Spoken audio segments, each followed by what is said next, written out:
আমরা ঘর বাড়িতে পড়ে রয়েছি, আত্মীয় স্বজন না খাই না দেয়, মানুষকে নিয়ে কত কষ্ট আমরা ভোগ করতেছি। এরা কিস্তির জন্য ফোন দিতেছে। কোম্পানির নাম কি?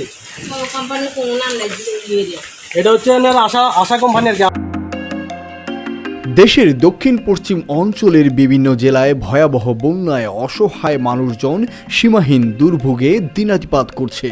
বন্যায় ক্ষতিগ্রস্ত ক্ষুদ্র ঋণের যেসব গ্রাহক ঘরবাড়ি সহায় সম্বল হারিয়েছে, তাদের অনেকের পক্ষেই বর্তমানে ক্ষুদ্র ঋণের কিস্তি পরিশোধ করা সম্ভব নয়। অথচ দুবেলা দুমুঠো খাবার জোগাড় করতে না পারলেও কিস্তির টাকা পরিশোধ করতে হচ্ছে মানুষকে। আর এতেই চরম বিপাকে পড়েছে সাধারণ মানুষ। ইতোমধ্যে বন্যার এই ভয়াবহ পরিস্থিতিতে কিস্তির টাকা না নেওয়ার নির্দেশনা থাকলেও অনেককেই হয়রানি করছে বলে অভিযোগ রয়েছে কিস্তি আদায়কারীদের বিরুদ্ধে। কিস্তির যন্ত্রণায় জর্জরিত হয়ে নোয়াখালী টিভির এক দর্শক নোয়াখালী টিভিতে এক অডিও বার্তা পাঠায়। আমরা সেই অডিও বার্তাটি আপনাদের শোনাতে চাই। আপনাদের কাছে একটা অনুরোধ বলতেছি, আমরা বাসা বাড়িতে আমাদের আত্মীয় স্বজন যতগুলা মানুষে কিস্তি নিছে, সবাই খুব এখন অবস্থা করুণ অবস্থায় আছে, বুঝছেন।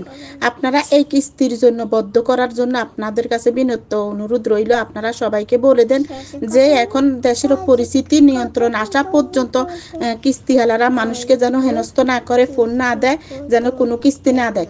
দেখেন আমরা ঘর বাড়িতে পড়ে রয়েছি, আত্মীয় স্বজন না খাই না দেয়, মানুষকে নিয়ে কত কষ্ট আমরা ভোগ করতেছি। এরা কিস্তির জন্য ফোন দিতেছে, প্রিজম বাংলা দিতেছে, ব্র্যাক ব্যাংক দিতেছে, যতগুলো এনজিও আছে আপনাদের কাছে দয়া করে বলি, দেশের পরিস্থিতি ভালো হওয়া পর্যন্ত সকলের কাছে অনুরোধ রইল যে এই কিস্তির জন্য আপনারা মাইকিং করে দেন, প্রত্যেকটা এলাকা মাইকিং করে দেন, যেন কোনো কিস্তির জন্য কেউ না আসে, যেন ফোন না করে।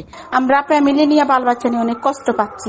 আমাদের আমাদের ফ্যামিলিগুলো কত কষ্ট পাচ্ছে, আত্মীয় স্বজন যত রিলেটিভ আছে সবাই কষ্ট পাচ্ছে, সবাই আশ্রয় কেন্দ্রতে আছে, সবাই যে যার মতো আছে। এখন আপনারা দয়া করে এই কিস্তিটার জন্য অনুরোধ করা হচ্ছে, আপনারা এই কিস্তিটার জন্য আপনারা সবার কাছে সকল কেন্দ্রের মধ্যে বৃহত্তম নোয়াখালী যতগুলা কেন্দ্র আছে সবগুলার মধ্যে আপনারা নিউজটা পাঠাই দেন যে কিস্তিটা যেন আপাতত এখন দেশের পরিস্থিতি ঠিক হওয়া পর্যন্ত যেন না দেয়।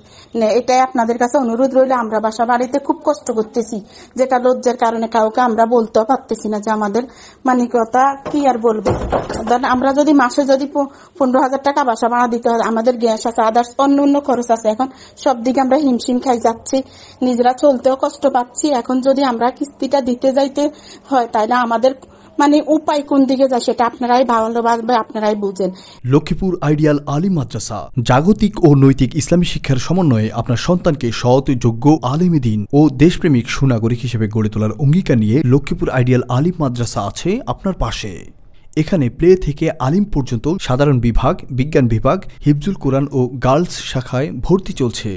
এখানে রয়েছে উন্নত যোগাযোগ ব্যবস্থা এবং রুচিশীল ও শিক্ষাবান্ধব পরিবেশ, আবাসিক অনাবাসিক ডে কেয়ার ব্যবস্থা। লক্ষ্মীপুর আইডিয়াল আলিম মাদ্রাসা, কোর্ট বিল্ডিং সংলগ্ন, জমুল স্টেশন, সদর, লক্ষ্মীপুর। নোয়াখালী টিভি, বৃহত্তর নোয়াখালীর প্রতিচ্ছবি।